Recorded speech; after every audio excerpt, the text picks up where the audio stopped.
What is going on, 49er faithful? Welcome back to another live stream. As always, once again, every Tuesday with my guy Wolfie. We actually almost Woo-hoo! weren't gonna go Bang live bang! today because I was like, what are we gonna talk about? But then we're like, you know what? There's some stuff we can There's some talk about. stuff we get in there. Niners always seem to drop something when I want to go live, so just like Jimmy says, smash that like button and subscribe. I think Punch it. Jimmy's watching over on my channel. If you are going on over to Wolfie's, I believe I have Wolfie's link in the description. So I just have that tab open. It helps out a ton. Anybody else that may be watching, do the same. If you're watching over on Twitter for me, head on over to YouTube so we can see your comments. Um, Yep. how we doing?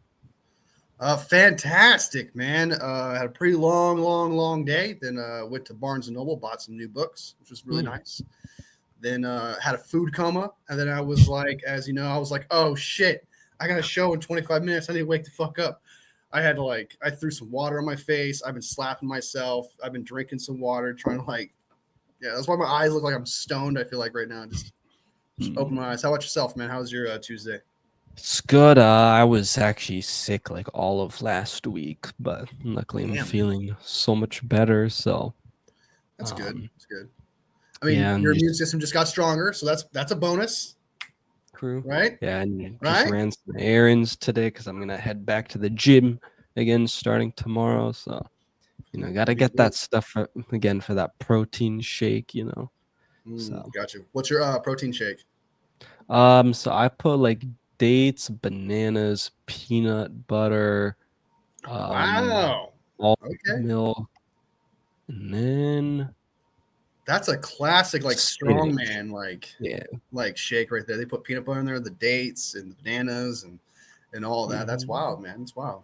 Yeah. Usually when I do when I got fit and stuff, I usually like spinach. I like it becomes like Yeah. a slosh almost, but I just chug through it. Gotta get that spinach, that banana, and yeah, I try to stay away from the peanut butter stuff though, but it's been a while Mhm. since I've done like being fit. I've gotten fat the past like 2 years, so Yeah, I'm trying to grow a little bit of muscle, so like that's I'm also working out now and stuff too. So, but trying it's to get been that a shoehorn.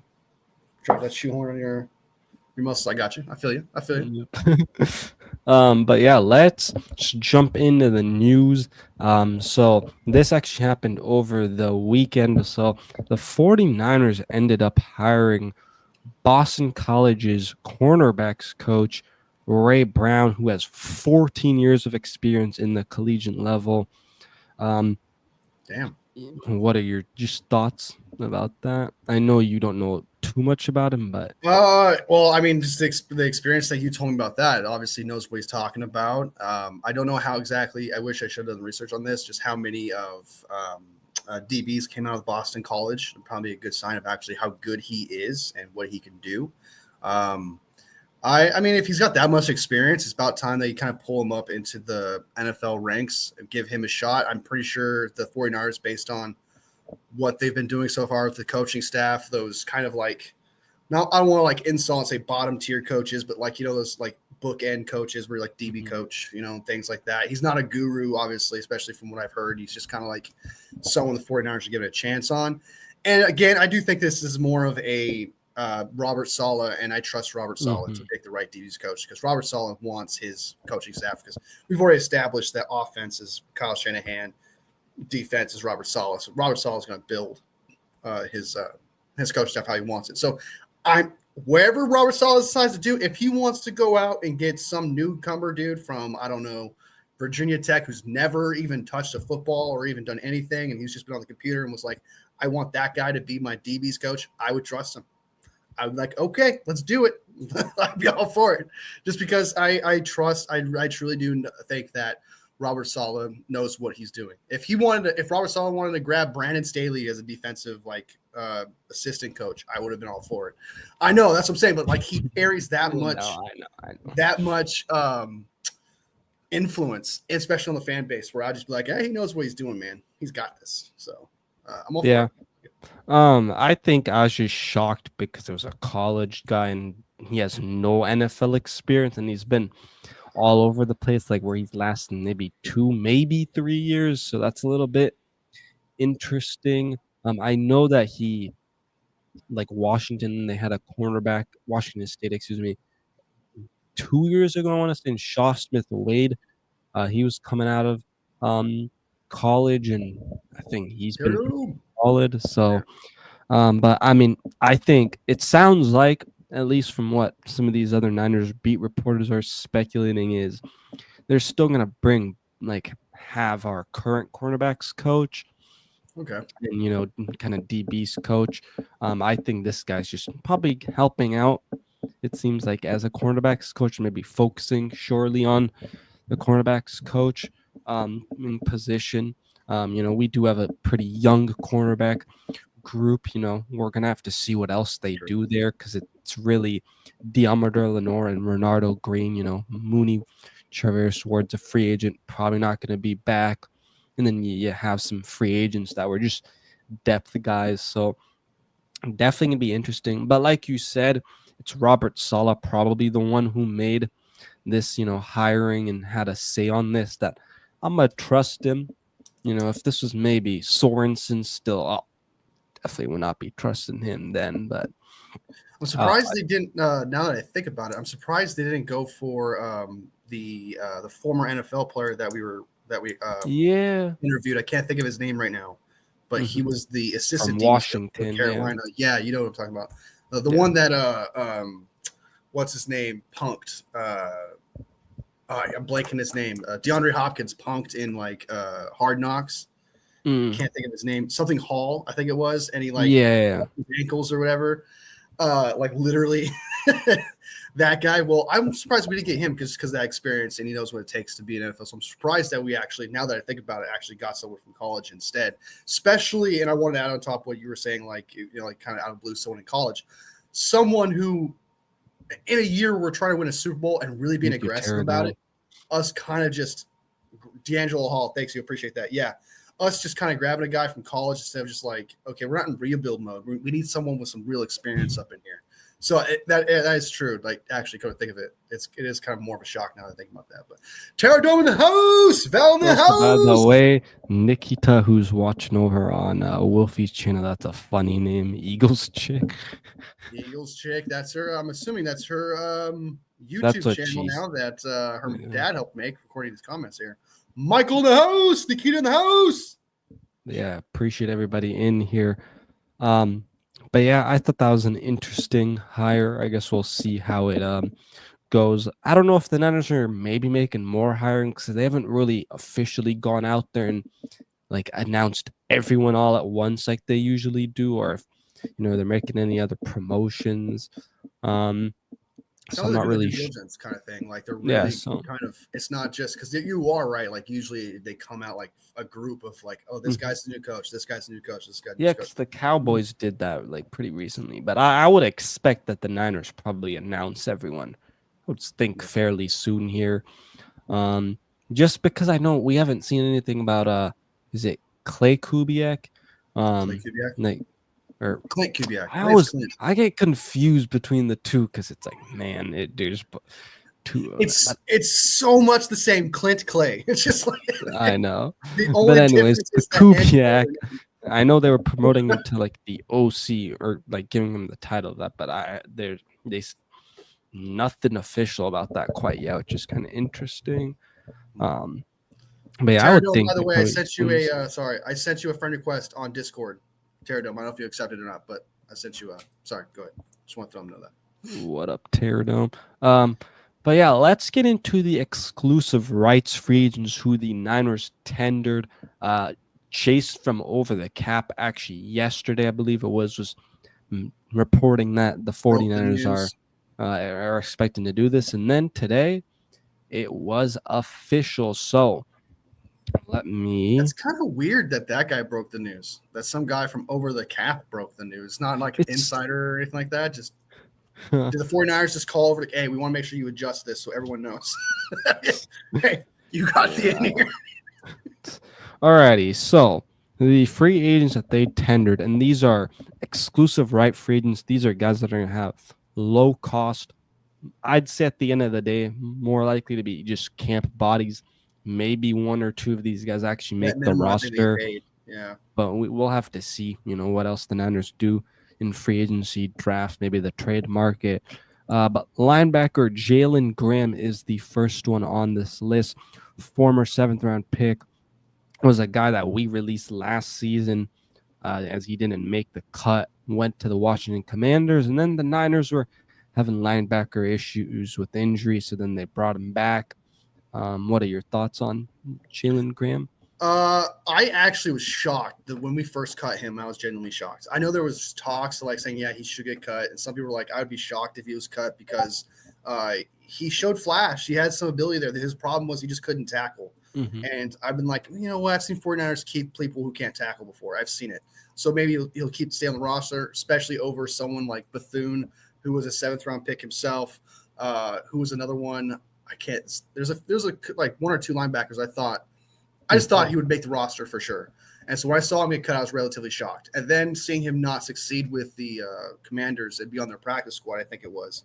And then we signed him. I could be wrong. And then he went back to practice squad. Obviously, he's not that guy that we thought he was. And hopefully he can develop into one because it's not impossible. We've seen players like they've been practice squad guys, and then it just takes them like 4 or 5 years to finally get it and click it. And it's possible for him because he has the athleticism. He has the ability to be a linebacker. He just needs to really just put it all together.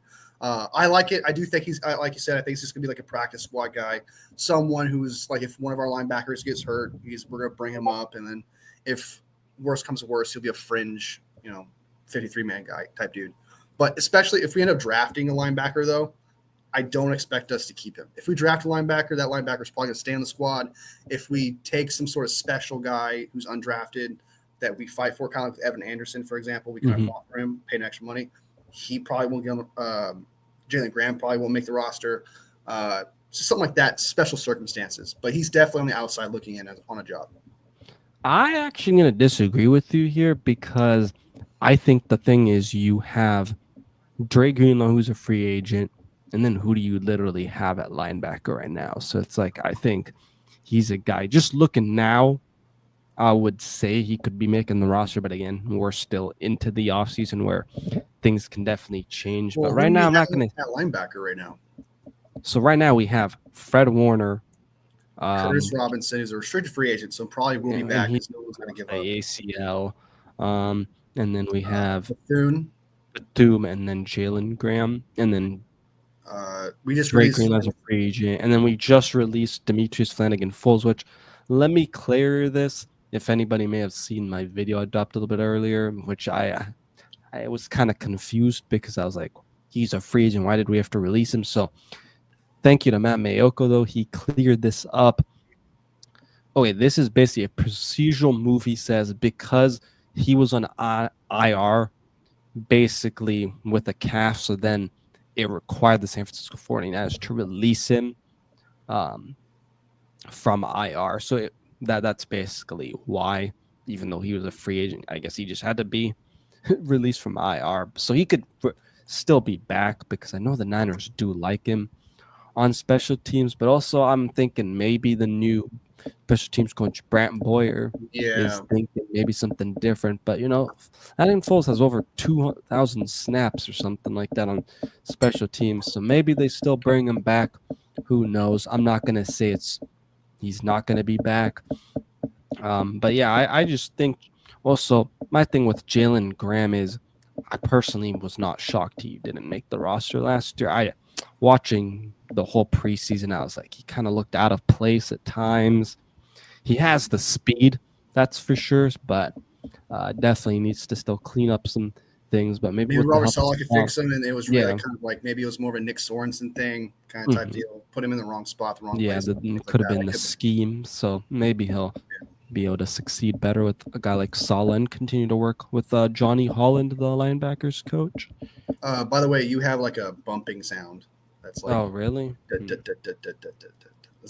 know if you're. Yeah, I don't hear it now. Okay. It might have just been that I had it too low. My bad. So that's one of the guys, and then they also ended up tendering contracts to defensive lineman Alex Barrett. To me, I don't even understand why he's still on the roster I know, like all dude. these years. Because I'm like, he's always just sitting on the practice squad, and it's nothing against him, but I'm just like, why are they just not moving off Yeah. from him? He's really he's just there. Like, he's obviously just a 49ers favorite. Like, Kyle Shanahan just likes him. The D-line coach just likes him for some reason, because it's not someone you need to really sign exclusively. Kind of someone you could just let go. I mean, a body you can find anywhere else, I feel like. Yeah, that was kind of – I don't know. Yeah, I agree. I think Alex Barrett is just a nobody kind of type person that's never going to crack the roster. And, yeah. So, I agree. There's not really much to say about that. Just I don't understand the love for the guy that this team has for him. I do absolutely don't get it. So. Yeah. I was like, okay, I get it that we're bringing him every year. And I'm like, just now I'm like, dude, he doesn't like, he'll get elevated once in a blue moon and then you just don't even really see him. So it's like kind of just, I'm like, you could probably find someone else that maybe is just a little bit better or something. But take a chance on someone else that could be better at least. Like, you know what the product is with Alex Barrett, and it's bottom tier, like bottom barrel shit. So you might as well just go somewhere else. I agree with that. 100%. Next up, we have defensive lineman Sam Aquanu. I think this one makes a lot of sense. We saw what he did this season. Now, I think the 49ers definitely still need to improve the trenches. And if he's just a rotational guy, because I think he definitely shouldn't have been playing as much as he should have been, but just the depth was lacking and the starters was lacking. So hopefully the Niners can really go after that maybe in free agency and the draft. But I am totally fine with Sam Aquanu being back. Yeah, him being back would be it's great news, honestly, just because he obviously showed a lot of potential. I believe I think that was his rookie year, wasn't? Or was it like his second year or something like that? I don't remember entirely, but like I know he's third year because I know he's been with the Titans or something. Yeah, he looked like he was an absolute gem for us. I mean, especially in that defensive scheme that was absolutely atrocious at getting the quarterback. He was probably our second or third best pass rusher outside of Leonard Floyd. I mean, he really was, and he can play inside as well. He's got that tweener ability too. So I mean, he can. Like he's that good. Armstead. Yeah, he's got excellent depth to him. I'm not expecting him to be a starter, but I do like the depth that he brings to the D end situation. Like you said, it doesn't answer the D end situation right now, but it's like if you were worried about a third guy, he's your third guy, right? Yeah. So I'm glad he's back. He showed a lot of potential. Next up, this one doesn't make a whole lot of sense to me, but this position has just been abysmal for whatever reason. They just cannot draft anyone after George Kittle, and that's tight end Jake Tonjes. I mean, you went with Cameron Latu in the third round with your first or second pick, I think it was, in that Jake Moody and Jair Brown draft class. I mean, Jake Tonjes, though, whatever. I mean, again, the position is just so bad. Somebody in the scouting was like, I don't know, Cameron Latu's like a 7th round pick, man. What are you doing? And then someone stopped, like, let him cook. It's like, let him cook. You may think he's bad, but he drafted George Kittle, so let them cook. He was a defensive lineman or linebacker or something before he became a tight end. Like, right? Yeah, I think he was a linebacker or some shit. Yeah, he was like, so crazy, raw. Dude. He was I mean, Jake Tonjes, man, I'm just like, all right, whatever. It had to have been a stress pick. It had to have been like, we don't know who we want at this point, and let's just pick someone. It's crazy, though, because there were so many tight ends in that draft, and that was a deep tight ends class, and you struck out on both guys that you ended up. Yeah, exactly. Terrell Cameron dropped too. Dude, I'll never forget. They celebrate when in the preseason. Remember when he caught a pass where he was wide open for a touchdown? He caught it, and he was the entire sideline just lit up. Like, yeah, you caught a pass. It's like, dude, it's not like he 50-50 balled somebody or Randy Moss. What up, Kenny? He was wide open, and he just turned around and was like, yeah, I caught it. He got so much praise for that. Up Jess from the East Coast Red and Gold podcast. Definitely an embarrassing pick. Definitely one of the worst picks in Kyle Shanahan's era, for John Lynch's era, I would say for sure. Yeah. What do you think about the Jake Tonjes? Wasn't he part of the Signing back. Packers? I thought he was a Packers guy, wasn't he? I know he was I a think Bears guy. he was a Bears guy. Okay, it was something like that. I know he's on another team. He was on the roster. I Yeah. didn't even know that he was on the 53-man roster. But that's how bad our tight end group That's was. how bad it was. It was so underwhelming. Like I was like, wait, I thought we cut that guy. I thought he was no longer on the team. Nah, man, he was just our fourth or third tight end where we never used. It was just Saubert and Kittle, and that was it. And he just never came to fruition. I honestly, I feel like at this point, I got a feeling this is more of a feeling than like anything, but I just feel like he's not going to make the roster, and it's just a body just in case we miss again on a tight end, or if we can't find a good veteran tight end in the free agency, because there's not many tight ends free agency wise in this free agency class to really kind of pick at. So it's really a draft kind of situation for the tight end situation. But if they can't find one, probably just have them as depth just in case. Because it's always good to have. It's kind of like how I feel about Jake Moody. Like I don't want him on the roster, but I like him being there as a standard. So like, okay, this is the level of play. Now I want the rookie that comes in or a vet comes in. You need to play better than this guy. Same thing with Tongas. Like, can you play better than this guy? Like, set the standard. Like, there's 90 minutes. It's a 90-man roster. That was the issue, I think, with having Jake Tongas is who the hell was he actually having a competition with? Eric Saubert, and that's it. And the Niners, not even with him, actually, because the Niners were going to keep 3 tight ends. I thought they would keep 4, but they ended up going with 3. Like originally, they only had 2 tight ends, and then I guess the day after they made some roster moves, and then they brought in Jake Tongas again. But I was just like, there's nobody else that he had to beat out anyways. Yeah, he was going to beat out Saubert, and Saubert. The expectations were already so low. Maybe it's for like Mason Pline, because Mason Pline had a. He's I like Mason so Pline raw though. Yeah, maybe this year he can put it together because isn't he tall as shit? Like he's a tall dude. Yeah, no, he has some basketball background too. Like I like what the Antonio Gates. I like what he could be, but I still think he's maybe 2-3 years away or something. But yeah, we'll see. Yeah, Tongas is a nobody. I don't think it's gonna make. Yeah, this next one is defensive lineman Evan Anderson. He was a guy that eventually got onto the 53-man roster as an undrafted free agent. Absolutely love this guy. Again, what I said with Sam Ekwonu, I hope this guy like makes the roster, but I hope that the depth is obviously and the starting, defensive tackle position is better. But to me, man, Evan Anderson was one of our best defensive if not tackles. The best of the bunch for sure. Evan Anderson was really good in the run game, right? He has his potential from what he showed was, and I know a lot of people like to use this comparison and stuff like that, but he looked like the DJ Jones of this era, right? He looked like the next DJ Jones kind of type guy. And I think this year he could finally put it together and actually be that guy in the D tackles, maybe be the number 2 for sure, or even he has the ceiling. He does have the ceiling to be a starter. He does. He showed a lot of flash. I'm not going to give my hopes up and be like, hey, he's a starter, guys, so let's just not draft one or pick up one in free agency.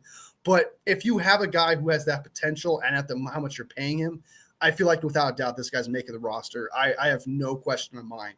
I would much rather keep Evan Anderson over Samo, in my opinion. Evan Anderson's solid. He's the big dude. He's got the energy. He's got the size. He's flashed a couple times on my screen, even just like Samo did. He's a really good player, and I feel like he has starter potential in him. And he could put it together this year or the year after that. He makes this roster. If he doesn't make this roster, I'll be shocked. Even if we draft a D tackle and sign a D tackle, he's going to be on this roster. I don't know. I think he'd be good as like a 4th or 5th guy. But I do like him as a depth guy. Yeah, 3 tackles for loss. Next guy, Austin Pleasance, offensive lineman. I mean, they just brought him in because they had so many offensive line. Picked him up at the McDonald's drive-through. Issues. I like to order a McChicken and an offensive lineman. Yeah, but I'm just like, okay, camp body to me. What up, Rob D? Believe it or not, though, I disagree with that. Though I think he actually is going to be. I think he's got potential. I'm not saying he's going to be the starter right tackle or he's going to beat McKivitz, but when he played for us for Brock Purdy out of like, I don't know, I think we picked him on December 19th and he played like 10 days later or some shit like that. he played really good. He had a couple Yeah. penalties, which you expect for someone you just pick up. That happens. Mhm. But he shut down a couple guys, and he looks like he has potential to be really good depth and maybe even better than McKivitz. He's got that potential. And I think you may have a special steal here with Austin Pleasant. That's absolutely Creighton. I No. promise you, dude. If you go look at those games where he played, he looked All solid. right, hold Also, up. Charlie Heck on the other side and left tackle looked really good too as well. All right, hold up. I'm a I don't think he allowed any search sacks up either. his. Yeah, check to see if he allowed any Let's sacks. see if let's see Austin Pleasant was quite pleasant or not. Well, you're full of shit. me There's no way see this this. guy seems solid. I think he's got some potential here. He has penalties. He has like 2 or 3, I think. But Bro, I don't think this he is got any sack. 49.4 PFF overall grade, 49.3 pass blocking grade, run blocking 55.7. Let me see, right. all right, 1 penalty, 0 sacks allowed, but it was on 67 snaps. It's not a whole lot. Not a whole lot, but 4 there's pressures allowed, no quarterback sacks, no quarterback hits allowed. for a guy you just dropped in there. I don't expect his PFF to be good, to be honest with you. Yeah. But he just dropped in there. If you're talking about what he did in the end, he didn't allow any. You would expect someone like that to allow sacks. You expect that guy to allow hits and stuff like that, and he didn't do that. He was really good depth piece at right tackle. No, Again, I'm not saying he can he's be the a answer. practice squad guy. I'm sorry. I just want better offensive linemen, and I want I can't believe this guy would have. I want that Eagles type of offensive line. Get me a left tackle of the future that can maybe play right tackle for now. Get me a Charlie Heck is the left future guard. left tackle, brother. Oh, He's the future. All right, and the last two, we've got tight end Mason Pline. This was, I think we kind of talked about him a little bit. Yeah. But yeah, I think I'm fine with that. Continue to have him as a project type of guy. Maybe see what he has now. So yeah, and then Braden Willis, I'm just like, whatever. Braden Willis is still a. Is he restricted exclusive? Yeah. Oh, he is. Okay, I thought he was still a rookie, but okay. Well, I guess because they had released him. Oh, that's right. Like otherwise, he would have just been a. Yeah. He was supposed to just be a receiving tight end, special receiver, no like blocking ability, which is really shocking for this offense to pick up a guy like that, to just be like, let's get a receiving tight end. That was kind of weird. Usually, like blocking has to be as part of the agenda when you have to pick up a tight end here. But no, I do like to kind of come back to the depth piece. I can't speak now. To the depth of the offensive line, I think there's good potential. And I want to clarify this. I don't mean these guys as good starters, and they could be. I mean, I could be wrong. We just got them now, but I liked what Charlie Heck showed as a left tackle. I liked what Austin Pleasant showed as a right tackle. I liked what they did for the very little amount of time they had to, because offensive line is like the ultimate, like cohesive, have to work together kind of type thing. Yeah. And for you to just drop someone in and they all kind of worked out together, maybe there's something you could work with here. If one goes out or if McKivitz gets hurt, maybe Pleasance can fill in a role, do a good job playing a game or two or whatever. But if we see more of these guys, I feel like I can make better judgments. But for someone we just picked up, I'm glad we kept him around with that kind of potential as a backup. But by no means do I think we should not draft. Like, we should still draft a tackle. Okay, we should still trust that. Maybe even sign one if we could find one for agency. Tight end too. A tight end as well would be great. I mean, there's no really good tight ends out there because Mason Pline's not the answer. I don't think Tungus is not the answer. Got to go out and get a tight end, fill that room. Braden Willis isn't the answer. Yeah, so I like the depths of these guys, and I like what they can bring. But if you rely on them to be your starters, that would be kind of fucking wild. I'm hoping the Niners actually try with tight end this year and actually hit on it, because the thing is, if you remember last year, they were trying to get Brock Wright from the Detroit Lions. They gave him a 3-year, $12 million deal, but because he was restricted, Lions had the ability to match, and they did. So, he's 6'7", tall guy. Austin Pleasance. Yeah, he's a big dude, and I think Charlie Heck is also pretty big too. I think he's a pretty big guy as well. But there's potential there as a good depth piece. I think it's better than Ben Barch. I think it might be better than forcing Burford to play right tackle. Okay, Ben Barch was good. Come on now. What? Dude, Ben Barch was great. What do you mean, bro? When he took over for an injured Bangs with Ben Barch, was phenomenal. All right. Like, okay. I've been telling people I would not be shocked if the Niners go with Burford or Barch as like a camp, and even Zakelj, like those three. Just knowing Kyle Shanahan, I would not be shocked if those three guys play it out, and then whoever wins is the best gets the start. Burford isn't Barch a free agent this year? I believe he's a free agent this year. He is, but I think the Niners bring him back anyways. So. Yeah, I mean, it does seem like they actually liked him. They actually liked Ben Barch. And what's his name? The offensive line coach who spoke highly of Jake Brendel. Okay, by the way, that's such a blasphemy. But he's also spoke highly of Ben Barch as well, and he actually loves Ben Barch. And we all know that Kyle Shanahan respects this guy's opinion. So if there's a guy he loves, and if he loves Ben Barch enough, I could totally see them bringing him back. But Zakelj as well also played some left guard, I think, once or twice. I could be wrong. And then Burford. I really hope this would drive me nuts.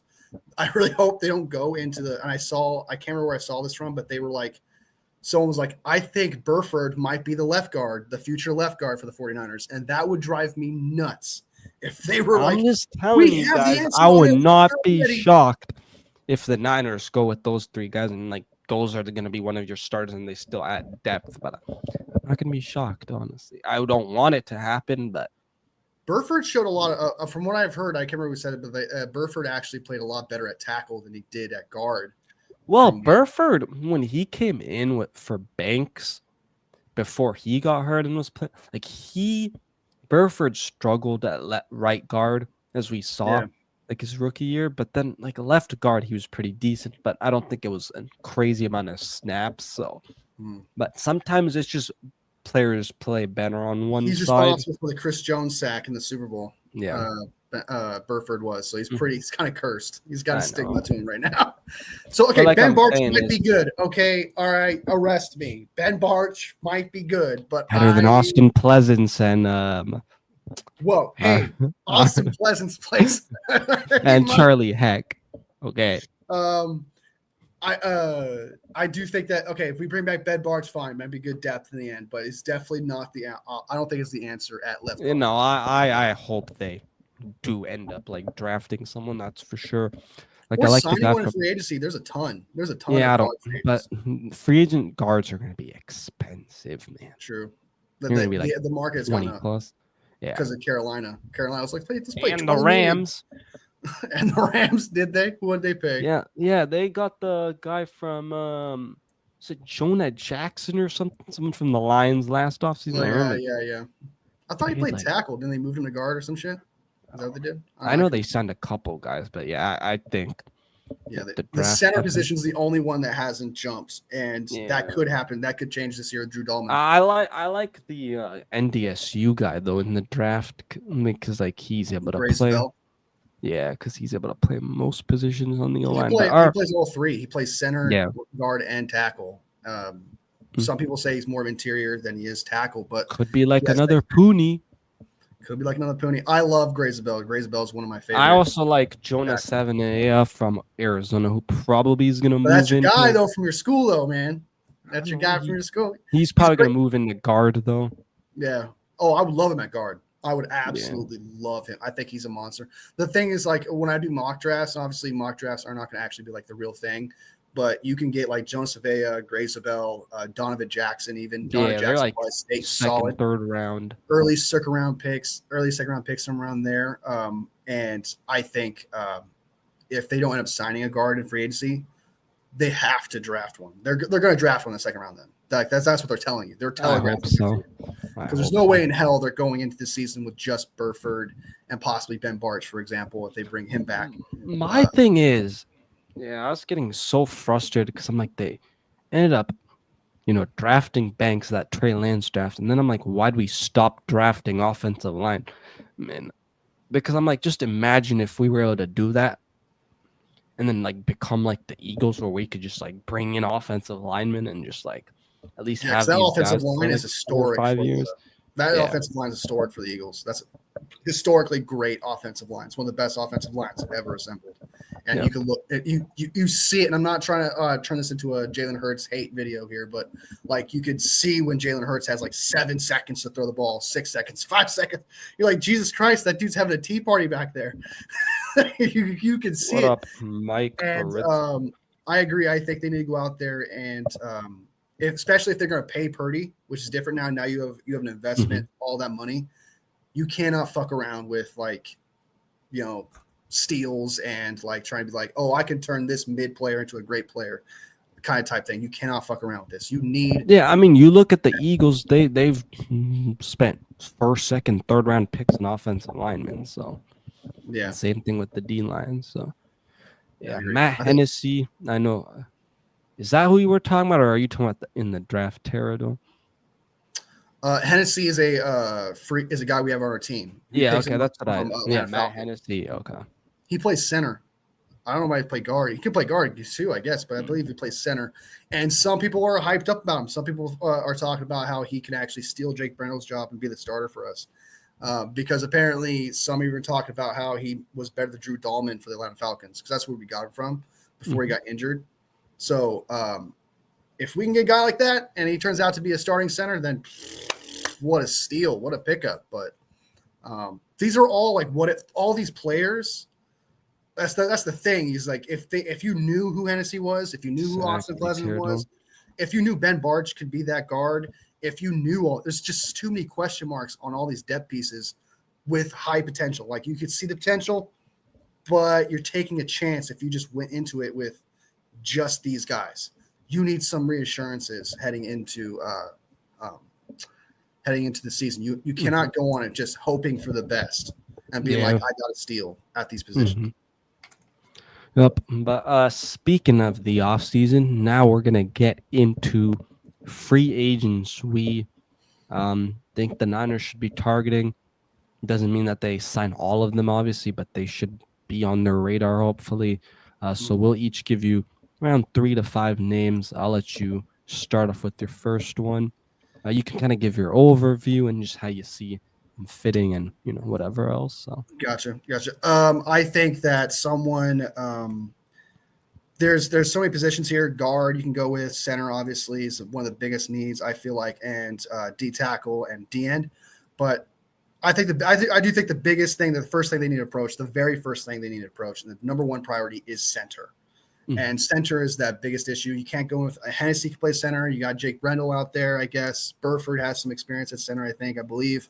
But Drew Dahlman, go out there, get yourself. I know that's like the consensus number one, but like if this was a draft of free agents, he would be my number one. Be like, this is the guy because this dude would.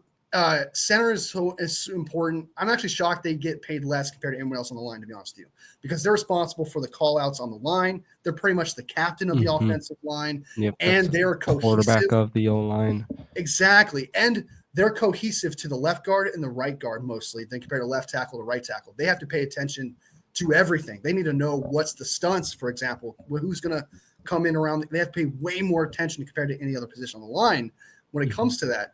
And and especially considering how cheap center is, I feel like you can get away with signing Drew Dahlman. And there's other centers I would like to get out there, so I'm kind of cheating when I say like just center in general because there's a couple out there. But if I were to do it, Drew Dahlman would be the number one answer. 26 years old, franchise center. He's considered the 4th best center in the NFL according to PFF. I believe he had a better pass blocking grade than a run blocking grade, but I could have them swapped. I don't remember. But Brock Purdy either way, his pass blocking and his run blocking, either way, were all starter potential, all between 1 and 22. So you're still getting a starting caliber center, and that's really kind of the meat of the bone. It's like we're sick and tired of Jake Brendel being this back end 64th. I've heard even people saying like he's beyond that. Terrible center. We need an upgrade there immediately, and you would have a franchise center, someone who you would have for 5 years. And I believe he's still 25, 26. Yes. So you have a true center for the rest of your career. There's in this draft, there is no centers. There's Gray Javale can play center, right? But that's not his main position. There's some other players that can play center, but they're not true centers. And you would get a true center out of Drew Dalman, and he would fit the scheme for the 49ers. Mhm. I believe Drew Dalman has a lot of connection to the 49ers. I think his father has some sort of connection. I can't remember all of it right now, but there's a lot of connection to Drew Dalman where there's maybe the 49ers can pull some strings and be like, hey, this is a perfect place for you. And he fits the scheme 110%. So, Yeah. Drew Dalman. I was gonna say him actually is my first guy too. So I'm glad you said it here, so we can have a little bit of a conversation here.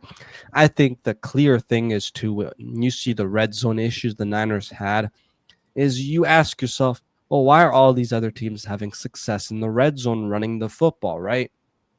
And Jordan Mason was fantastic, but the issue was a red zone offense with this team was they were not able to run this football, unlike some of these other teams, like the Lions, for instance. And I think Drew Dalman right there fixes that, because Jake Brendel was horrendous when it comes to that. You saw him literally get thrown on the ground at times, and just the penalties from him as well. Like you said, it's the anchor of your offensive lineman, the quarterback of your offensive lineman. They're calling the protections, making it easier for, the guards and tackles on your offensive lineman. And he's from Stanford. He, like I said, 25, 26 years old. So if you get him maybe on a 3-4 year deal, the market isn't super crazy. I don't really like any of these other centers in the free agent market. I know there's, believe, Josh Kelly or whatever Josh Myers. There's Ryan Kelly from the Colts. Ryan Kelly. That's who I was talking about. Yeah, Ryan Kelly. I know he has some back issues. So neck issues. Yeah. Yeah, so I wouldn't go with him.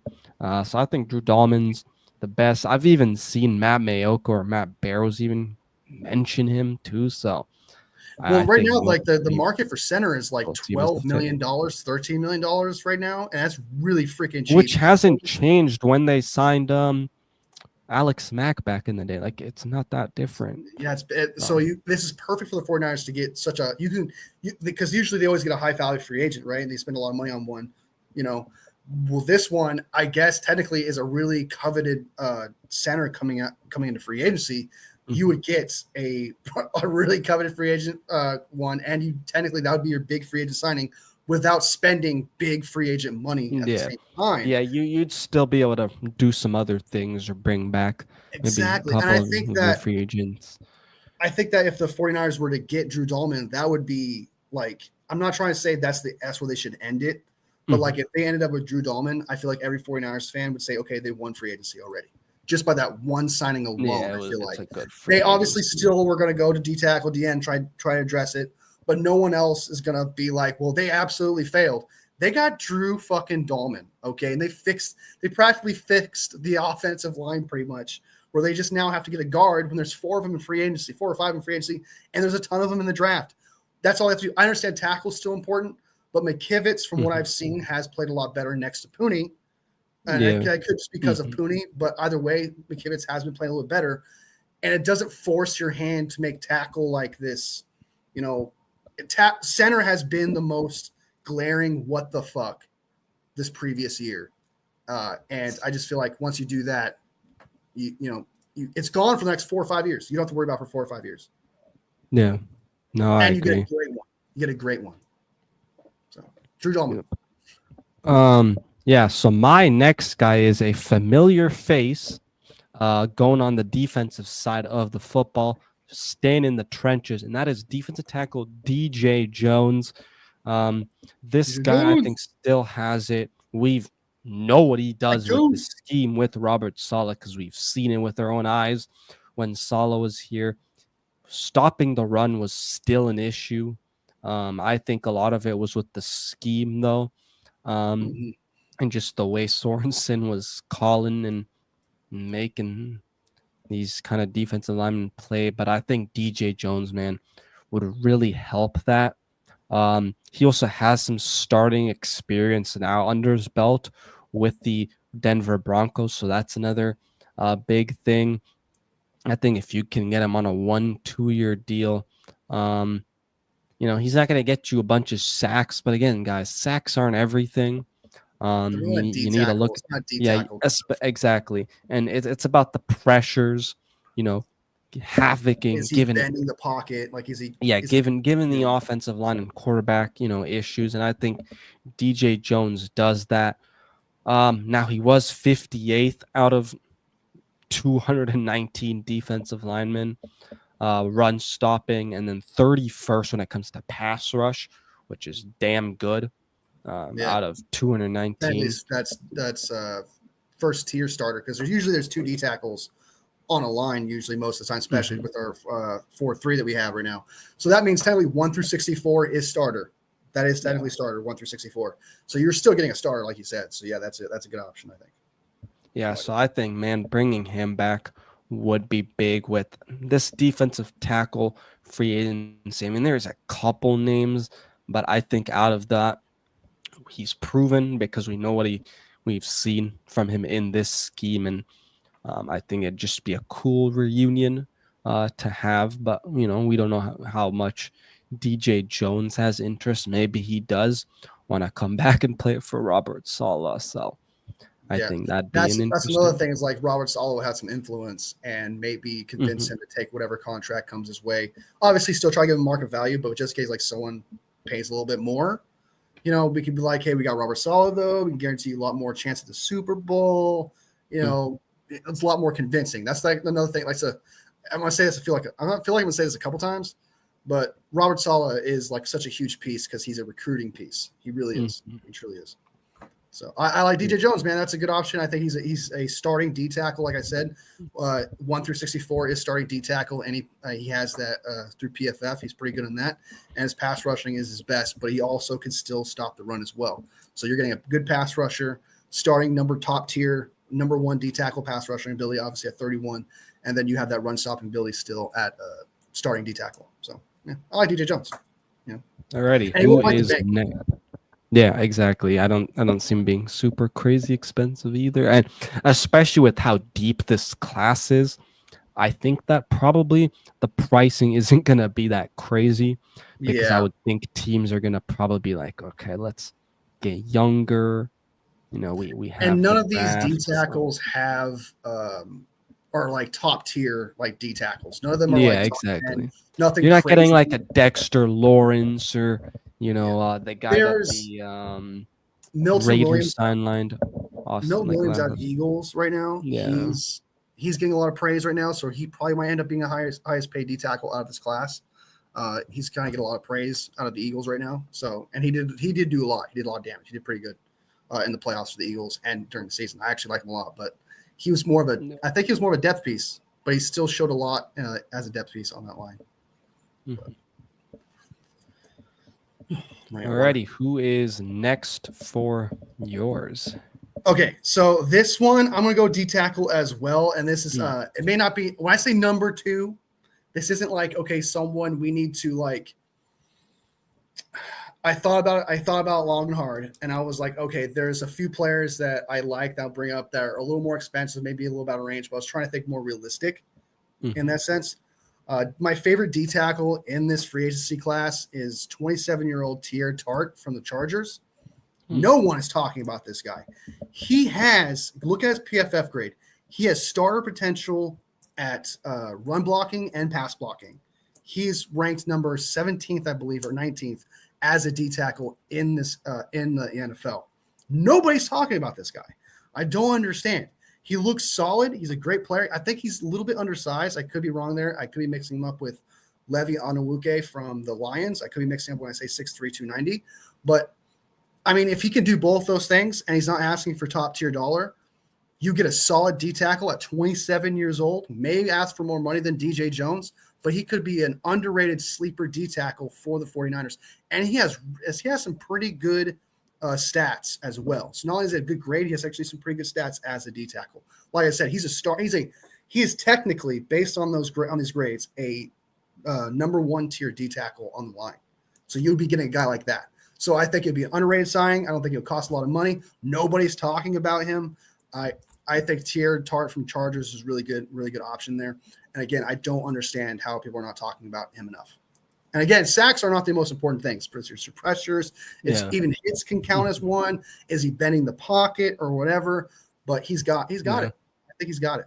So I like him. Yeah, I mean, 11 hurries, 4 hits, 16 total pressures, 1 batted pass, 6 assists, a forced fumble, 14 stops, and then 76 overall grade, 75.6 pass rush grade, and then 69.7 run grade. So definitely Nice. someone you could have in there. I think the issue with the Niners is too, they've been going a lot with guys that are fully pass rushers inside, Yeah. and it's time for them to, go out and get someone that has both and like maybe is a little bit better at run stopping over pass rush. So Yeah.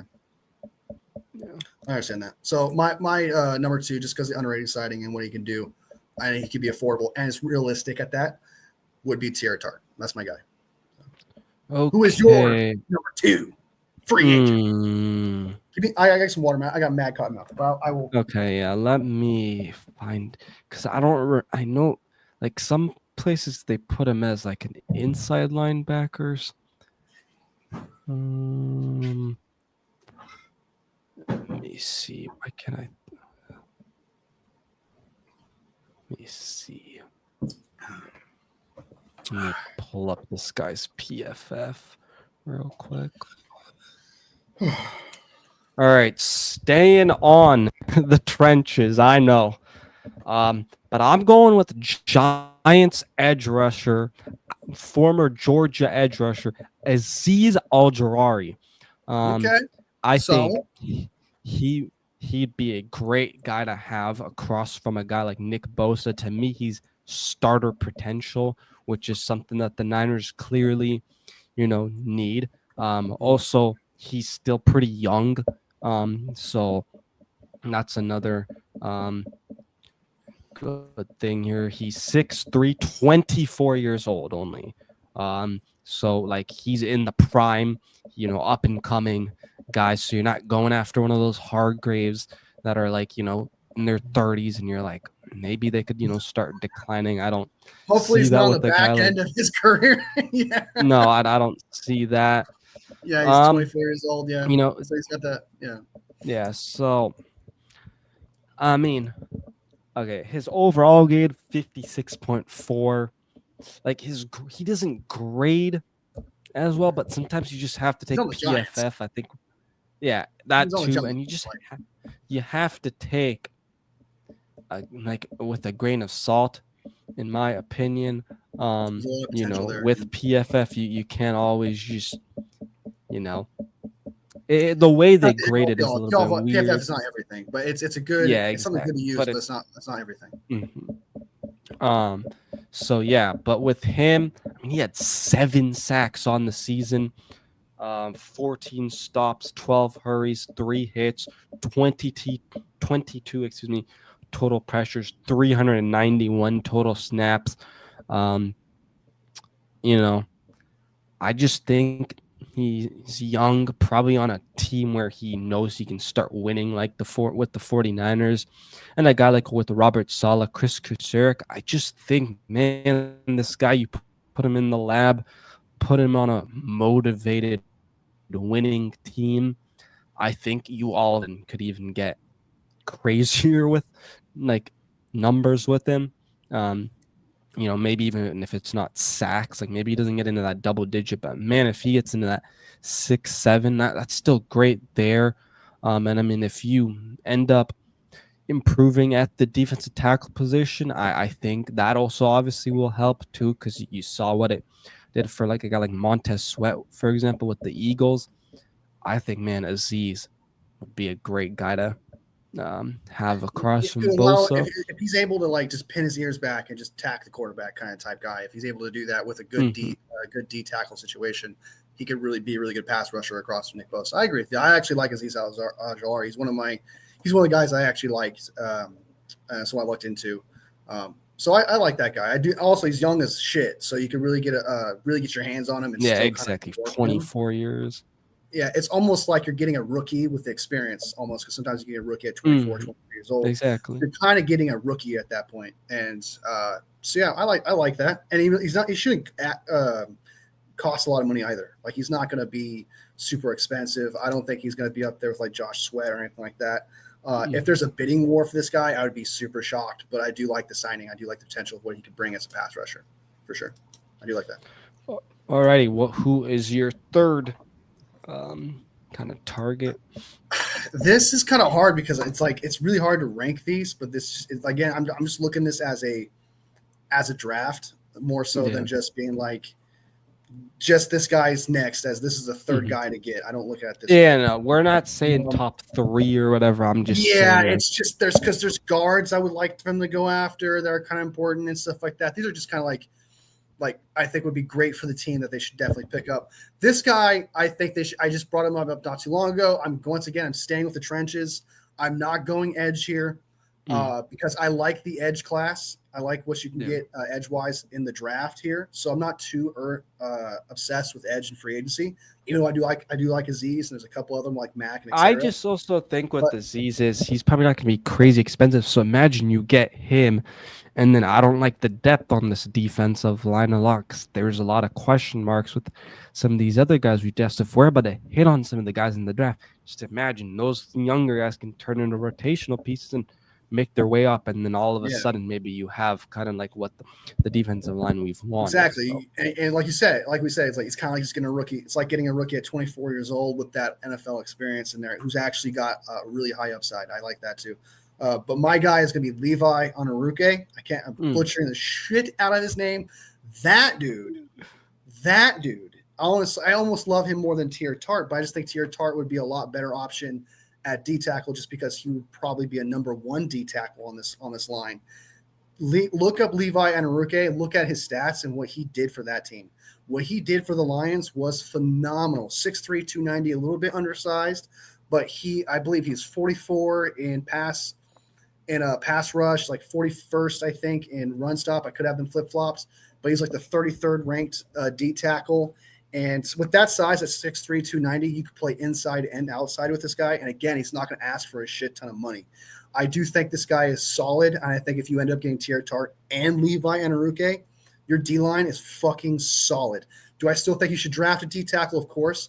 But I think it pushes that need down a little bit. Because at that point, if you get both these guys, if you get Tier Tart and Levi Onaruke, you now have a 2 starting D tackles on your team. 2 guys that I think can do both pass rush and stop the run at the same time. You got one guy who's D tackle 1 in Tier Tart. Then you got D tackle 2 in Levi Onaruke. Both starters, not going to cost a lot of money. Would be great in the wide 9, play inside and outside. If you need him to, you can play edge a little bit if you need him to. So that adds depth there. I think it's just, and he's young. I believe I could be wrong here again. I think he's 26 years old. He's super young.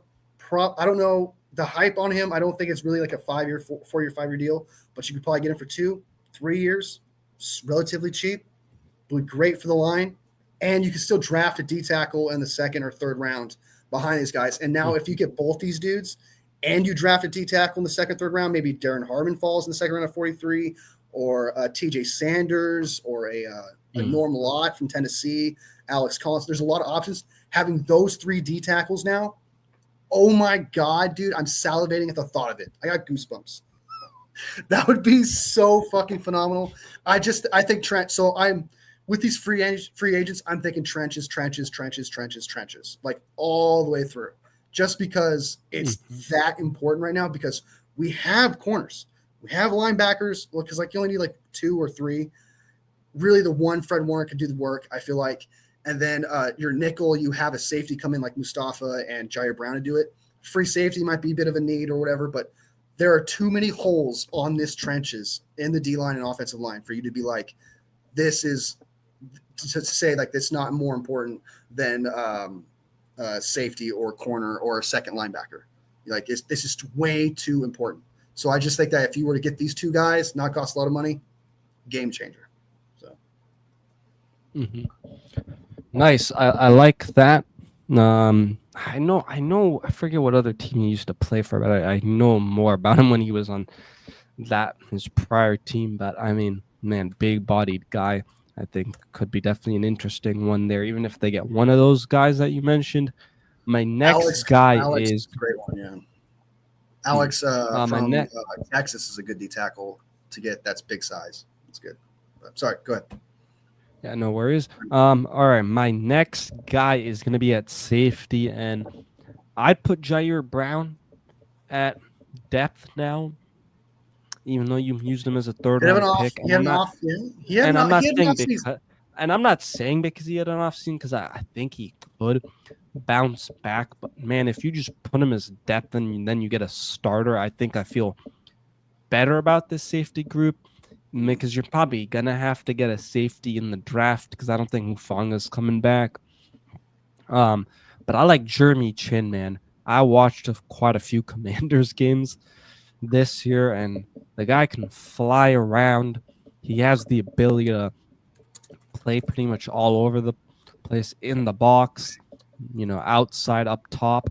Um, he actually had a pretty solid run defense grade at 72.2, which was amongst 48th out of 170 safeties.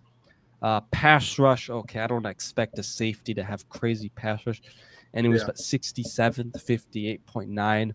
Overall, funny grade here, but 69, right Nice. at the 69 Nice. mark. Nice.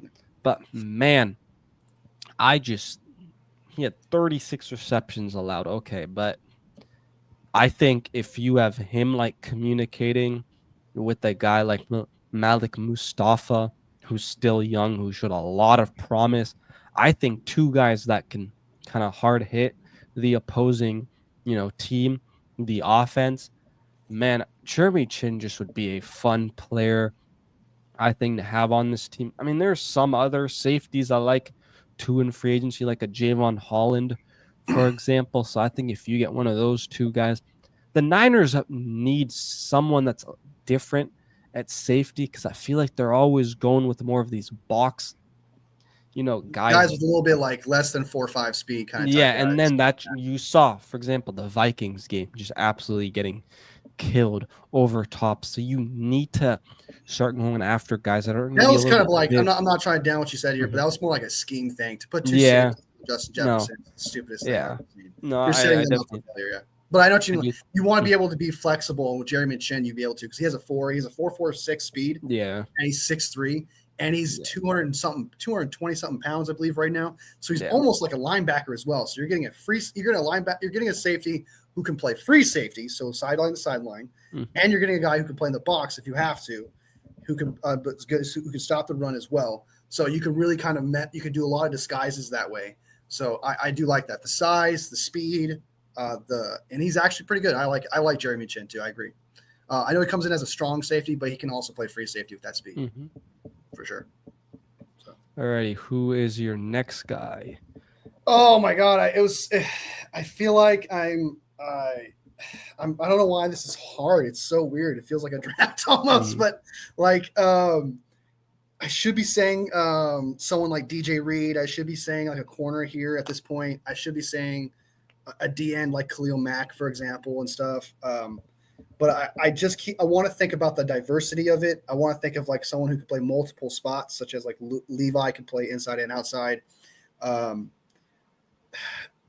I almost, I know I'm just throwing out names, but I'm going to go with underrated signing here, Coleman Shelton.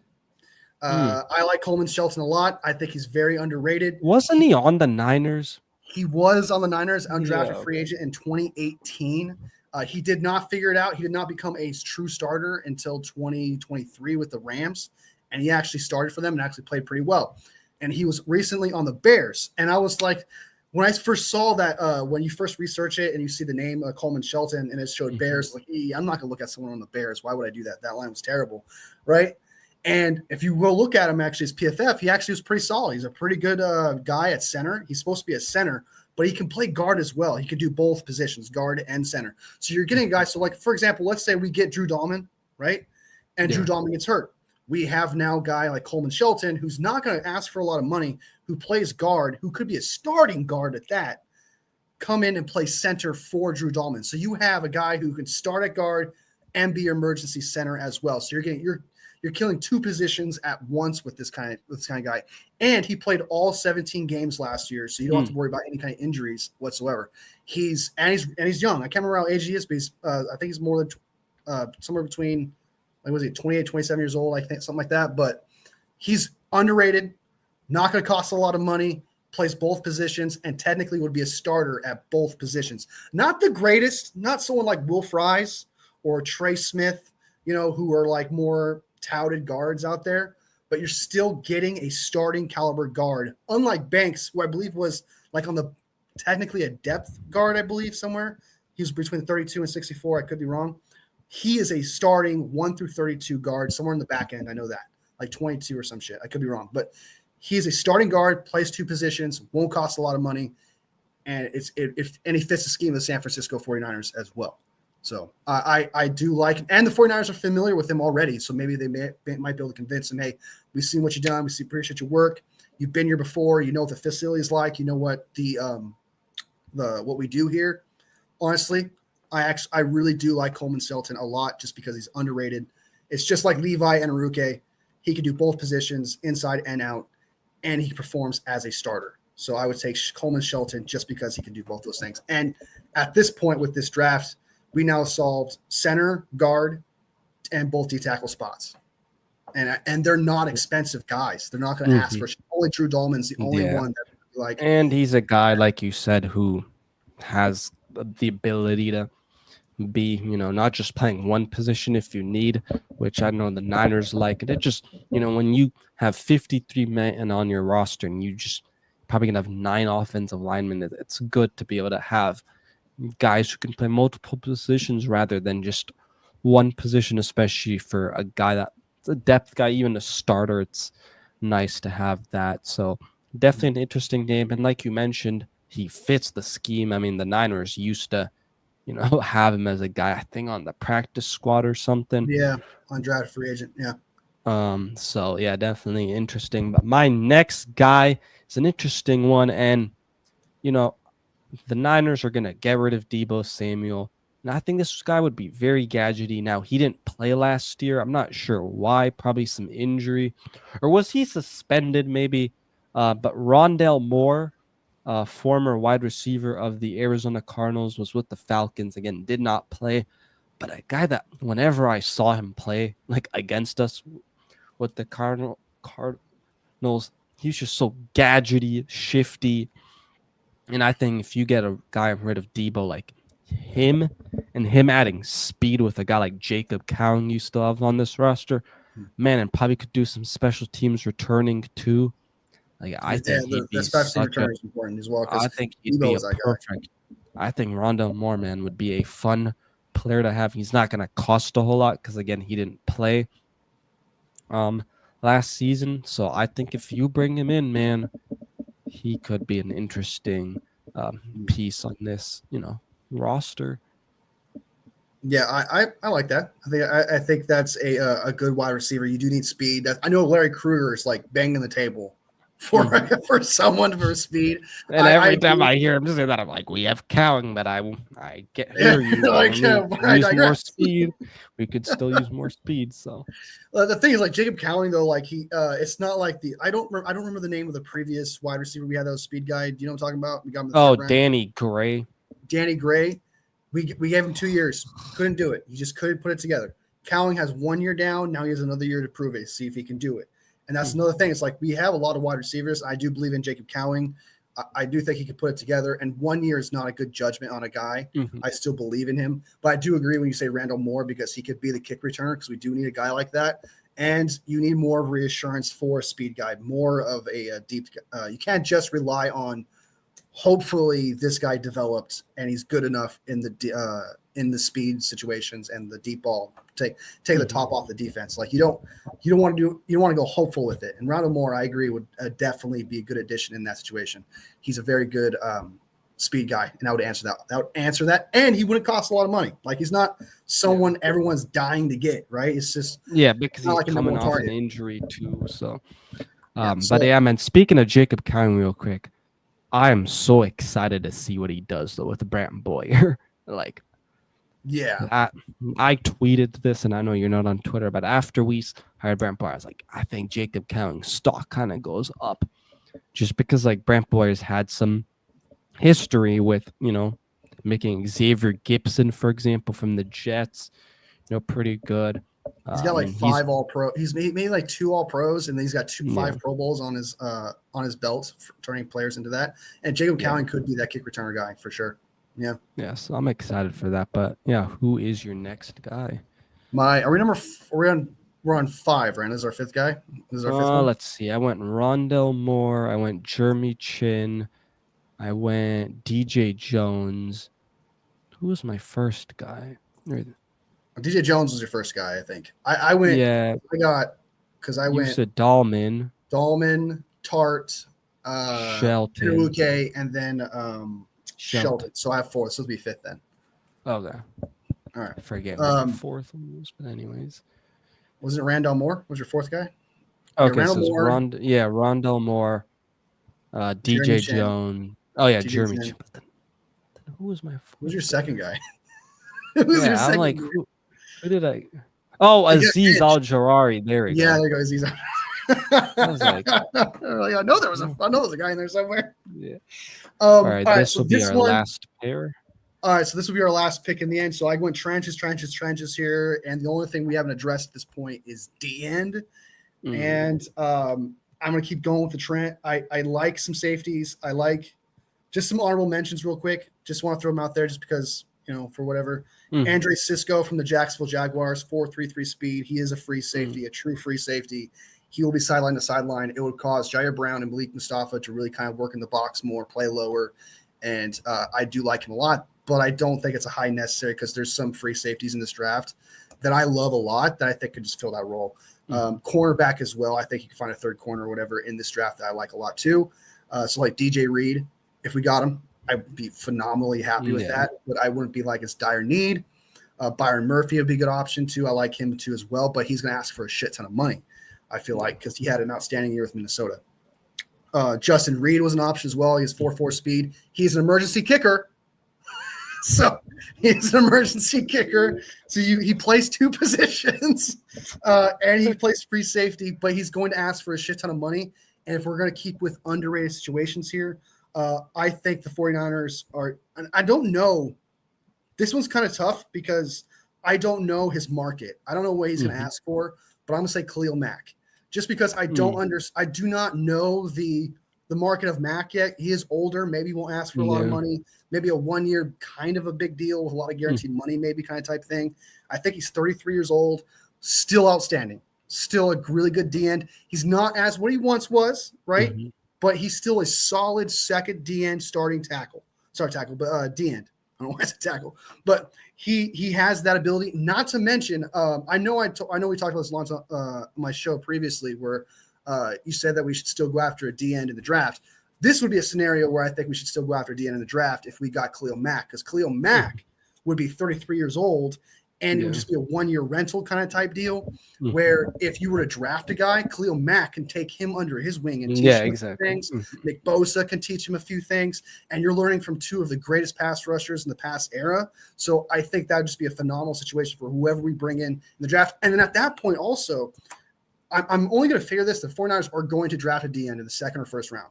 I'm so confident in that. So you're going to get a raw guy who's supposed, not raw guy, but you know what I mean, a guy who's supposed to start right away for the most part, and he'd be playing behind.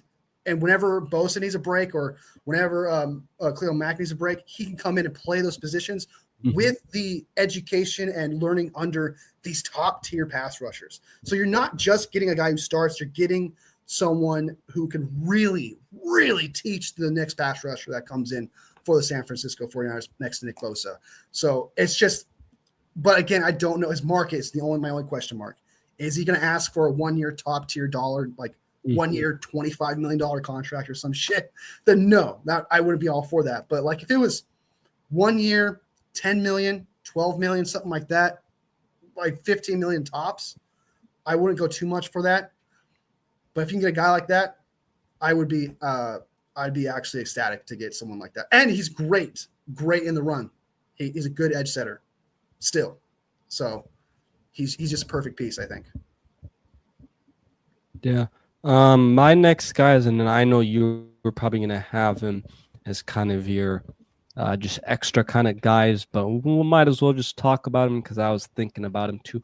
But Jamien Sherwood, man, the linebacker from the New York Jets, Robert Saleh connection, was a former safety at Auburn, and we know Kyle Shanahan and this defense likes a lot of former safeties turning into, linebackers. And this guy, man, he's a special teams guy and even defensive guy too. I mean, this dude is just getting better every single year. It feels like it seems like a lot of players love to play with the Robert Saleh too. So I wouldn't be shocked if he's a Dre Greenlaw replacement. If big play Dre won't be back, which there's been some rumblings that he may not be back. He's coverage too, right? He's got good coverage. He's can cover too as well. So we got two cover guys, Fred Warner and Sherwood would be a good option. Yeah, so let me pull up his PFF real quick. Papa J in the house. I see you, brother. We're just in the middle of conversation. Yeah. Okay, there we go. So this guy played over 1,000 snaps, had 109 tackles, 6'2", 216 pounds. Again, still pretty young. Run defense pretty solid, 77.1. Coverage, 66.2, 39th amongst linebackers. 41 assists, 109 solo tackles, 2 sacks. I don't know if it's like forced missed tackles. I think it is just him having missed tackles, but 18, that's a little bit high if it is, especially him having 18th missed tackles. Yeah, so that's I'm a little bit worried, but also I'm going to take it with a little bit of a grain of salt because Saleh left in the middle of the season, and so then the Jets ended up, having a different defensive coordinator. In 2023, 2 missed tackles. So, I think if you have him like with Saleh as the full year, I would think he's going to be better, and just the same type of scheme too. I think he could improve, and playing next to a guy like Fred Warner would definitely help. And I do like D Winters a lot. But man, he just hasn't been able to stay healthy. I forgot about D Winters. And then after that, it's question marks kind of with your depth, anyways. Man, I think Jamien Sherwood would be outstanding to have. If like Robert Saleh brings in Sherwood, I'd be excited, right? Then I'd be all for it because then that means he knows what he's capable of doing. He will be able to use him in this defense, and that he's actually that those 18 missed tackles don't reflect his talent. Because there's no way Robert Saleh brings in a guy who he thinks just misses tackles. There's no way he's going to do that. He might work with somebody who's already on the roster, which is different. But if he brings in Sherwood, that means he's telling you that the 18 missed tackles is not a problem. He's telling you he can work with that. He can fix it, or use him as – it sounds to me he's like another – I'm not saying he is Fred Warner, but like in that Fred Warner position where he's going to cover a guy. So like if you're in a 2 tight end set with someone who has 2 tight ends who are pass catchers, you could have Sherwood and Fred Warner out there. Not to mention he can cover a running back as well because he's got that speed. He can do that too as well, so he can do a lot of coverage there. Because a lot of people are doing a lot more things with running backs in the passing game these days. So I like Sherwood. I think I'm a big fan of him, but I think it's so weird because it's not like I'm not saying like I'm excited about the guy or I'm in love with the guy, but I like the idea that if we were to get him, it would say a lot about him because Robert Saleh's worked with him and knows he could like really get the most out of him.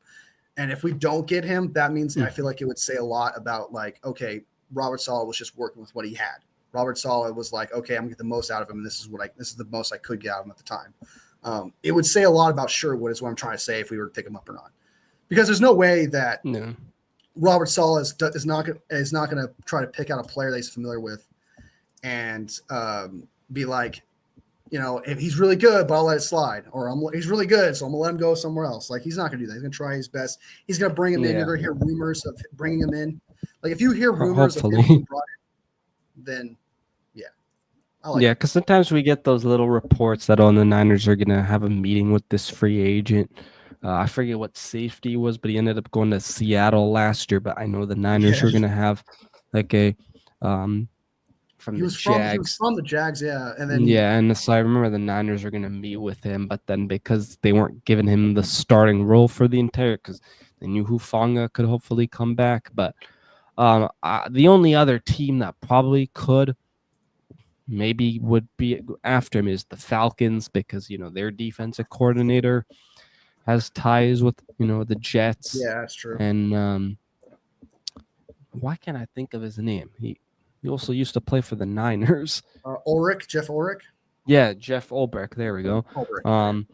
So yeah, I think he maybe is another guy, but I don't see him being super expensive either. So yeah, he's not going to ask for top tier money. Yeah, it's pretty much what D. Winters. He'd be an upgrade to D. Winters as of right now. Like, because that's what D. Winters does. He's like your coverage guy right now. Mm-hmm. He's not really doing Drake Greenlaw things. Thank you, Jake. Yes, Rayshawn Jenkins. Yeah. That's who I was thinking. Jake comes in with the names, man. He comes in clutch. But shout out to him. Shout out to Jake there. But yeah, I mean, he would be he would just be, to me, just like, okay, D. Winters still needs development. If we bring him in, that means he would be the starting guy of whatever D. Winters, like he would be above D. Winters for sure. Like, he would be our second middle linebacker for sure. So I wouldn't be like I said, I like the pickup, but it just depends upon what we hear about it. Like, if we bring him in, it says a lot about him. Mm-hmm. So yeah, if we end up signing him, I mean, it makes a lot of sense. Brant Boyer, I really think Kyle Shanahan's probably going to rely on Brant Boyer a lot when it comes to special teams. I feel like he probably trusts him more other than the old guy that we had, because I know they let him also bring in some free agents. Schneider, because he's not Brian Hoyer, but Brian Schneider. He gives like people, like, if they're a vet in the NFL, like Kyle Shanahan, if they're a vet and they've been successful at some point, because Brian Schneider was successful at some point, he just kind of fell off, right? Mm-hmm. He will trust that special teams guy to make decisions on his own. And it's kind of like Robert Saleh. He knows Robert Saleh, trusts Robert Saleh. We all trust Robert Saleh. So let him pick his defensive coach. With Brant Boyer, he clearly sees the resume of Brant Boyer. I can totally see him being like, this is the special teamer that I want. This is who I'm going to put at special teams. And Kyle Shanahan would actually listen to him. So I agree that Brant Boyer is like another influence that's brought in that. And it also would remove the ego that people say that Kyle Shanahan has, but he's like a control freak kind of type thing. Yeah. This season, all that's been erased. Like, because Brant Boyer is his own guy. Robert Saleh is his own guy. Yeah, he has, Brandon. I can never remember his goddamn name. I don't know what. Who are we talking about? The guy that we got from the Colts.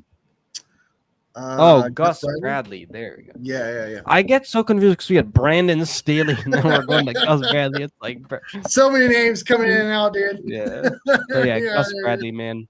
I'm interested to see if we sign any like Chargers, Colts free agents, or Jets free agents. So if you do, it's definitely going to be a influence from Robert Saleh or Brant Boyer for sure. If you see something like that, because obviously they're familiar with the player, and so they'll have more word of mouth, and you can kind of be like, okay. I mean, I think that Mustafa pick was kind of like that with the whole Panther and like star method thing that Staley had. So I definitely think Kyle Shanahan relies on guys, especially he trusts, in some way to, help with the free agency stuff, draft as well. So definitely going to be interesting, but I hope that gives you guys an idea of some possible names Guys that out there. we all enjoy and love, and someone we think Yeah. would be good for the team in general. There's some good Yeah. ones and stuff like that. Yeah, I was So thinking we'd do a mock draft, but unfortunately, I do have to go, and it's already been a yeah, pretty long episode. So no doubt. It was a good one, man. we'll I thought we'd for something we kind of just sprung up. I thought it was pretty good, to be honest with yeah. you. So Yeah, it's fun because I don't really do shows like this where I'm like, okay, these are some targets to have, and it's just fun. So definitely gonna be some interesting guys to watch for. But one of these yeah, days we need to do like a trivia. I know that's a lot of pressure. I but know you were telling me that, but I think that's something I'm gonna have to like look at ahead of time, probably a week yeah, so in advance. But yeah, man, we'll try to do some trivia. I think that'll be fun for the chat and stuff too. So exactly. We can't look at chat. Can't cheat at checks. Chat will help. They will cheat. Jake will fucking cheat. Jake will be like, well, I I'm know that saying one we clearly." also have chat like be involved too. Oh, gotcha. Okay. I'm all for that. We can have we can have chat teams. So like, Mhm. you draft a guy from chat, I draft a guy from chat, and he'll be on my team. You got one guy from your team, kind of thing. Mhm. Could be fun. Get everyone involved. I don't know. Yeah, So we have that'd to be work on. interesting. Yeah, but yeah, guys, thank you all for tuning on in. Wolfie, you got any shows coming up soon at all? Or? I should be going live tomorrow. Just talk about just things in general happening around the NFL, some 49ers latest news, just kind of talk with the chat, etc. Nothing too crazy because I said earlier, there's not really much going on Yeah. happening. I might do something like this where I'm talking about some free agents I want to get because that's pretty much the hot topic that's happening right now. Some players I probably be looking forward to in the combine. Like I want to see, I can't wait to see that combine. So then that way I can really get an idea of what this person is athletically. And then maybe do another mock draft. I'm thinking about doing like fun mock drafts where it's like, for example, in the first round, I have to trade back, right? I have to trade back into the second round. No matter what, I have to trade back in the second round and then work with that, kind of have fun with that. Or Larry Krueger recently did a draft nothing but offensive players. Just get some fun stuff with it. Change it up. Yeah, so it's not just like normal, like draft. Okay, maybe I feel like we could trade up or trade down. It's like, yeah, change it up. Yeah. So I'm probably gonna do some fun things like that, some mock drafts probably tomorrow and stuff like that. So what about yourself? You got anything going on? I'm probably just gonna continue to pump stuff out if things get, news related, then probably start pumping out some like draft targets and things like that. So, yeah. For sure. And then Thursday live show with my guy Jason Captain Niner Schmassy. So Jason Captain, he comes to my live sometimes, man. Good guy. Sometimes we disagree. We disagree a lot, though. I'm not gonna lie. Yeah, you don't want to agree on everything. So. I mean, we disagree too, right? That's true. Spitting hot fire. Yeah, that's true. We do. Oh shit, I forgot what I was gonna say, but never mind. But yeah, everybody, thank you so much for tuning on in. Make sure to like, subscribe. If you're watching over on mine, go give Wolfie a sub, vice versa. But yeah, awesome show.